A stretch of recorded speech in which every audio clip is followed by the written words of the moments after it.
Okay, we're going to discuss chapter 8 of Conceptual Physics uh, textbook. This one covers rotational motion, and it's going to have quite a few uh, topics. So we're going to break them up into five parts. There's going to be five videos in this chapter instead of one long video. I'm going to break it up into parts. And the first one's just going to be a general discussion of circular motion. Then we're going to talk about rotational inertia. Uh, in Then we're going to talk about torque and center of mass and center of gravity. That'll be the part 3. Part 4 is going to cover centrifugal force, rotating reference frames, and simulated gravity. Now, why did I put quotes in centrifugal force? Because it's not a real force. It's a real effect.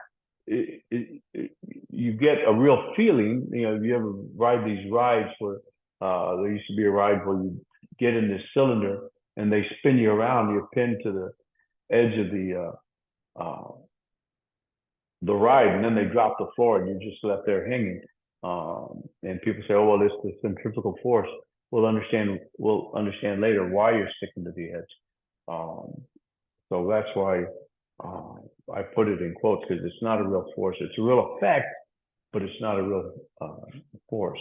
And then we'll finish up with talking about angular momentum and conservation of angular momentum. And I'm going to dismiss my image so it doesn't interfere with the PowerPoint. Circular motion. When an object turns about an axis that passes through the object, it undergoes circular motion or rotation. Now, there's two components to circular motion.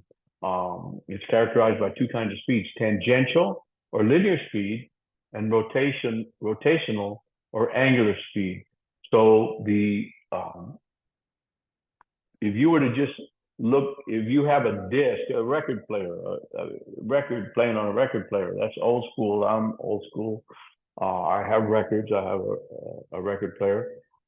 If you were to just look at a small section of the record, you could calculate the speed with which it's going. It's going at 33 1/3 revolutions per minute, but the outer edge is traveling faster than an inner edge.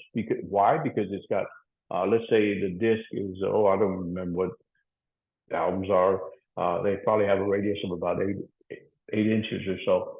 So it's 2 pi 8, 2 pi times 8. That's about 49, 50 inches to go around, and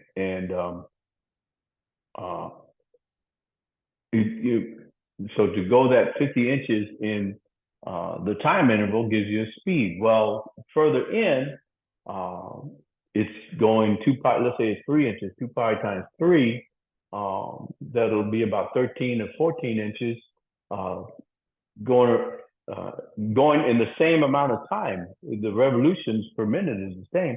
So the time for it to go around is the same, but the distance is less, so it's a slower speed than the outer ones. And that's what we discuss in this next slide. The distance traveled by a point on a rotating object divided by the time taken to travel that distance is called its tangential speed, and the symbol is V, simply for velocity. Points closer to the circumference, that is to the edge, have a higher tangential speed than points closer to the center. That's what I was just describing. They show a little bug here. He's twice as far from the center of rotation, so he's going twice as fast. Let's see. Circular motion and rotational speed. Rotational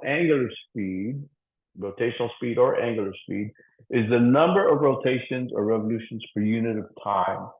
And the symbol is omega, the small Greek letter omega. I used to have a professor called it omega. I like omega myself.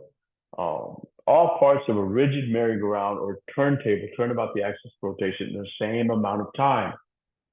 So all parts have the same rotational speed, irrespective of, on a merry-go-round, those riders that are on the inside horse or elephant or whatever they put on the merry-go-round, they're going slower than if you're on the outer edge.